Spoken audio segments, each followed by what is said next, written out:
I made a mistake a few months ago. I said some things that I'm now starting to regret. But before this starts to get out of hand, I've got to make a change with how I'm riding dirt bikes this year. And maybe you should too. Today, I want to discuss something that's made it difficult for me to get out and ride my dirt bike. I also want to talk about how I'm planning on fixing the issue and how you can too if you're dealing with it as well. So sit back, relax, and grab your favorite snack. Let's get into it. You see, burnout is something I experience quite often. It happens in a lot of different aspects of life. When I was much younger, I used to make YouTube videos all the time. I got really into it, and then I got burnt out with it. I had been putting a lot of effort into making the videos. I wasn't seeing as much of a return as I would have liked, and I just quit for like a couple of years, and I didn't come back to it until recently. And that's happened with a lot of other things. I'm sure burnout is something that all of us understand to some degree at this point. It's a really common thing, and it's really frustrating, honestly. I also have the inverse as an issue. I really obsess over things.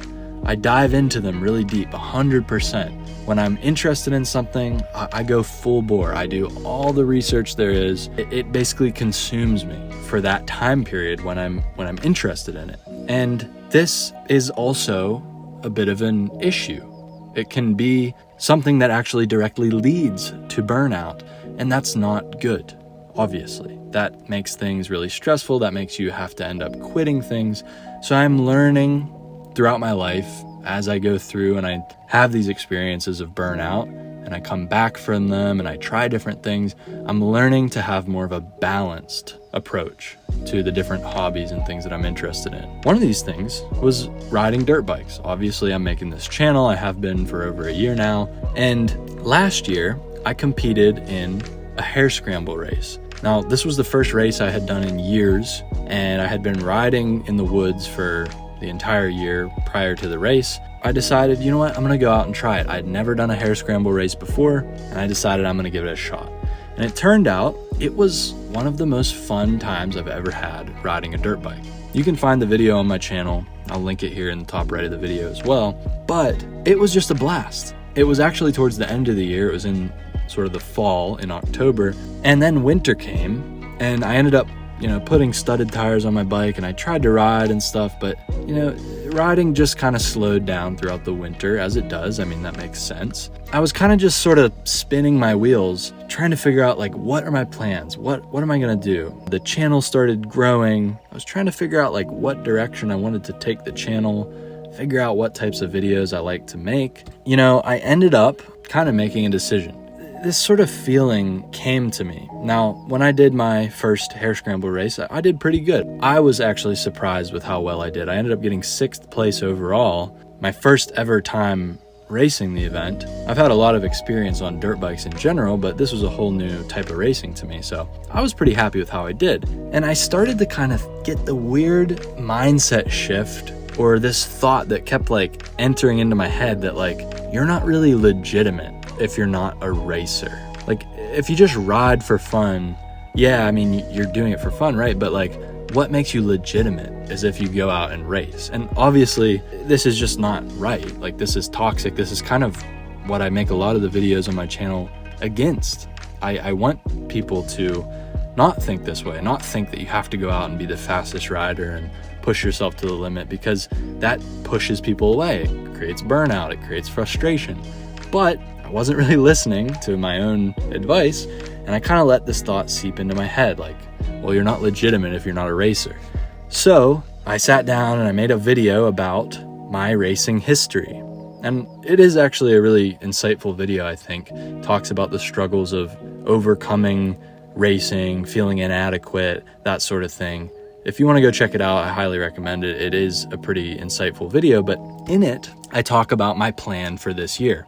And I say how I've picked out all these cool events, all these races I want to hit, and they're really exciting, they're awesome. I made a really varied sort of schedule this year. I had a bunch of hare scrambles and motocross events, enduros, sprint enduros. I even had this 10-hour endurance race. Some of them I would definitely like to do for sure, but I just kind of went full bore. I went 100% into it, and it may have not been the best decision, and now I'm really actually starting to regret it. Now, if you're liking this video so far, please consider subscribing.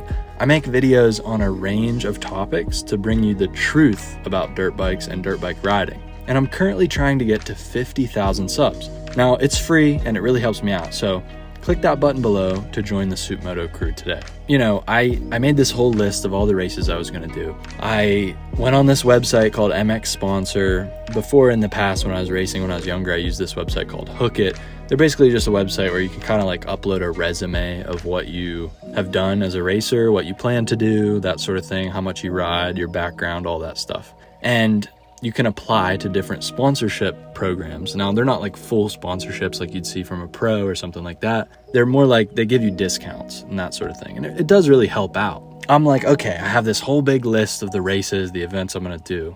And so I start reaching out to all these sponsors. I did get quite a few that got back to me, and I'm really happy for that and thankful. A huge thank you to all the sponsors this year. It is such a great help to get a little bit of a percentage off when you go to buy all these products, because this is an expensive sport. So I can't thank you guys enough for helping me out. And also thank you guys for viewing the channel, because that helps me out as well. But the problem with reaching out and getting these sponsorships, in my head, it legitimized me as a racer even more, right?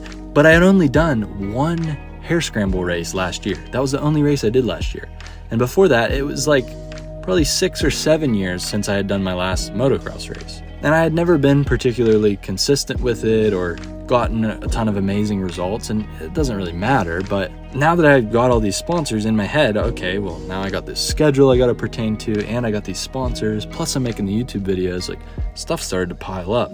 And I was excited about it. I had all these plans, like I planned to get my motocross track back in order and like train riding motocross, because I hadn't been doing that in a while, and I had some motocross races on my list of races to do. So I had this whole big plan, but as the spring came, I never got the motocross track tidied back up, and every time I go ride, I just kind of want to do it for fun. Like, I'm not really interested in going out there and training and that sort of thing. I made this little GP track, and that was extremely fun to do. I want to keep expanding that, and I really love building trails and like exploring in nature, finding new places to ride. That's really fun for me to do. I really like testing my 125. It's a bike I've had for years, and I kind of want to modify it and make it into the perfect bike for what I like. I don't necessarily want to have it be just a only motocross bike or a only woods bike. Like, I kind of want to have the ability to just modify my bikes for whatever type of riding I want to do. And, you know, the trail bike also is an awesome bike. So I like having the flexibility to just kind of like do whatever I want to do.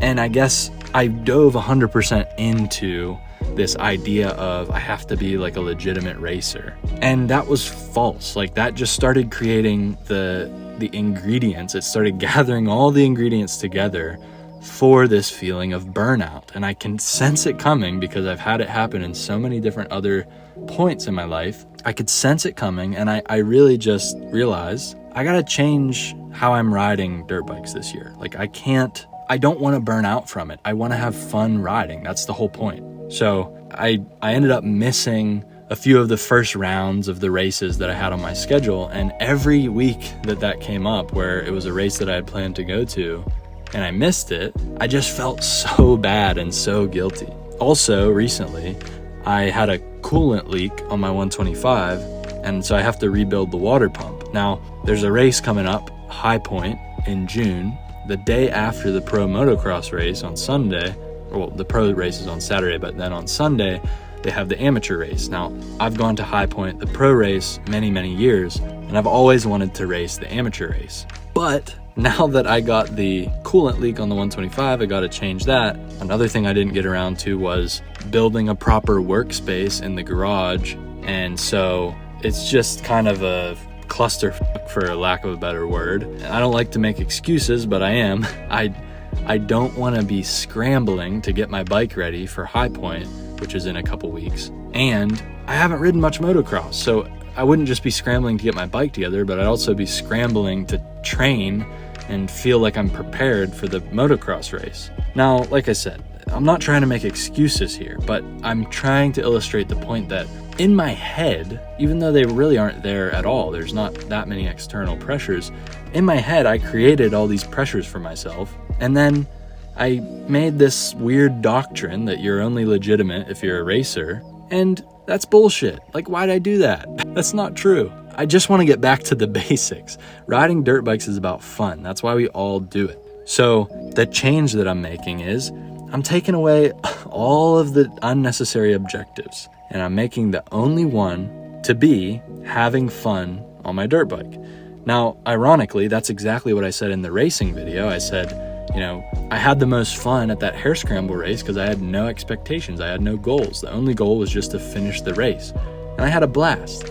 And that's why. So it's ironic because then I didn't follow my own advice. I made this huge big schedule of what I'm going to do with racing. I got all these sponsors, and then I put all this internal pressure on in my head, and I just abandoned my own advice that I was giving. So I really think you should consider this too, especially if you're feeling like any sort of pressure to ride, or if you're feeling overwhelmed or guilt about competition, if you're a racer, or if you're worried about what type of level you're riding at, or what type of obstacles you should be able to do, or like your progress as a rider. Just remember the point.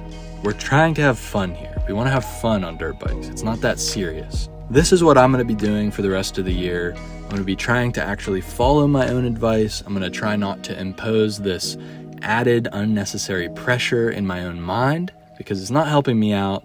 It's not helping anyone else out. And it's just making things more difficult for me. So if you found this mindset shift helpful, I think you'd also find a lot of value in my video about 60 brutal truths I feel every dirt bike rider should know. Click the video on screen now to watch it next.